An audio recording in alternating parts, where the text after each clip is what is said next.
Hello ladies and gentlemen, today I will be changing the oil pressure switch on a 2011 Nissan Maxima. And let me start with the problem I was having.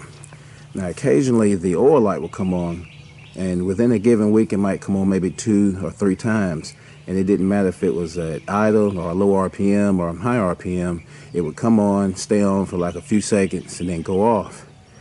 Now you want to check your simple stuff first as far as in your oil level. And you want to make sure you got a good filters, nothing caught up in it, no debris or the cartridge torn or anything like that. So what we will be doing is getting this car jacked up and get this pressure sensor changed out. Let's get started. Okay, so what we're going to do first is get the car jacked up, get a jack stand put up under it, and remove this wheel.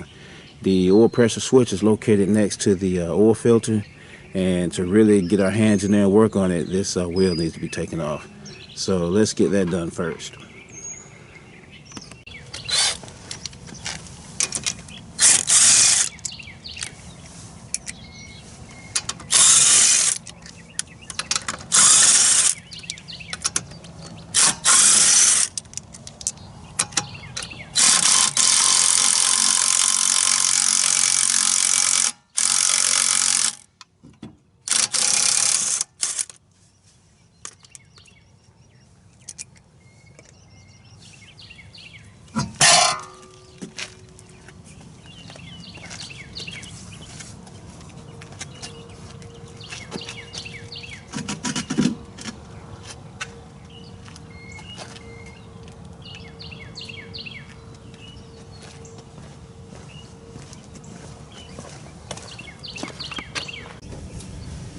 Okay guys, next we need to remove this cover.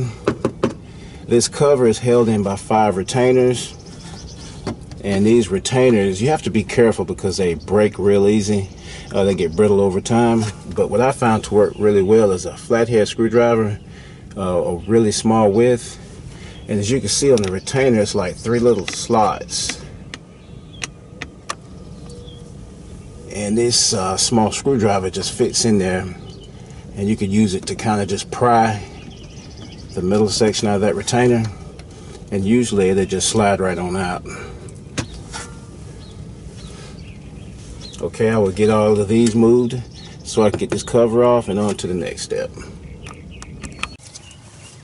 Okay guys, this here is the oil pressure switch, and before I remove it, I purchased a aftermarket replacement. It's not an OEM. So I'm gonna just take this connector off and make sure that these terminals and all line up.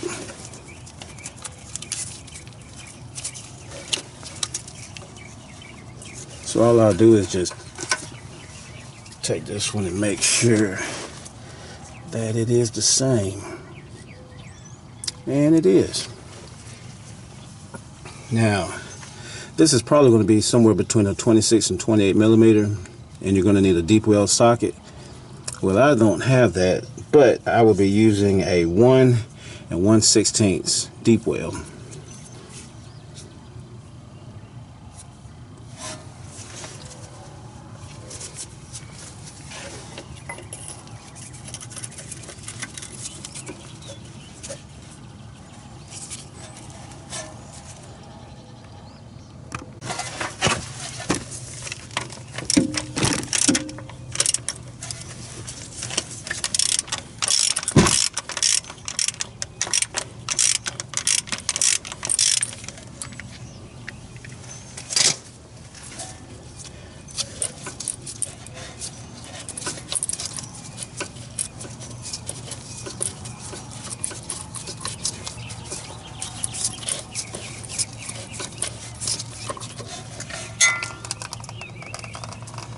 Guys, also what I did is I put something up under here so I can catch this oil just in case it drops. So you might want to have something down there to catch your oil. Which all I got is a piece of cardboard and some rags.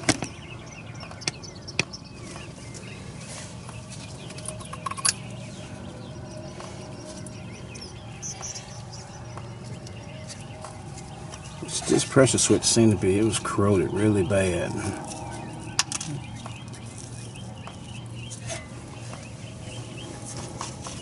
Now let's get the new one and get it installed.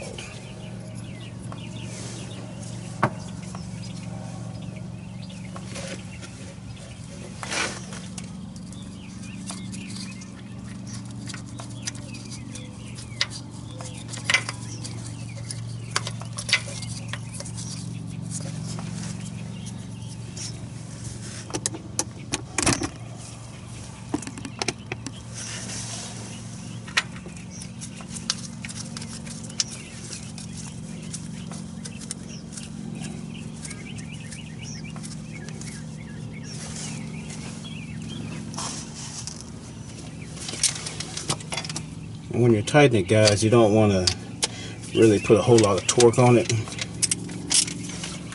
Just want to get it nice and snug.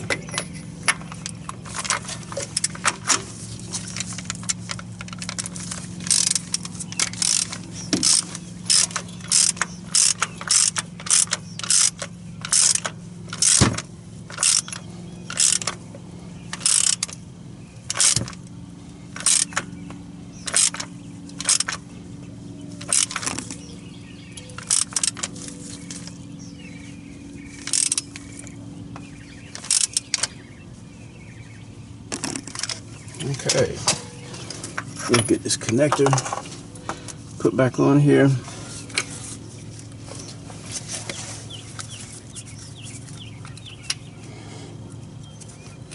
As a matter of fact, you want to turn the switch to where that pressure switch, so you can gain access to that tab to where you can take it off if need be.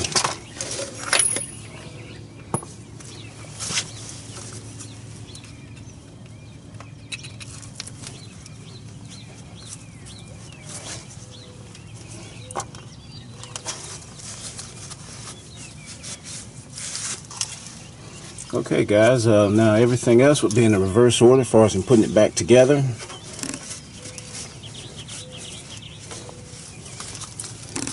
So let's get this put back together and get it started up. Okay, we got everything back together, and what you want to do is just check to make sure your oil levels are good. Remember, we had a little bit to leak out when we were changing that pressure switch out. And what we'll do now is just check to make sure that that light does not come on.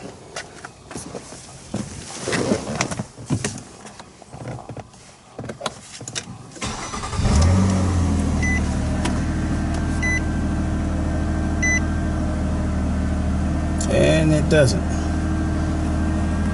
Okay.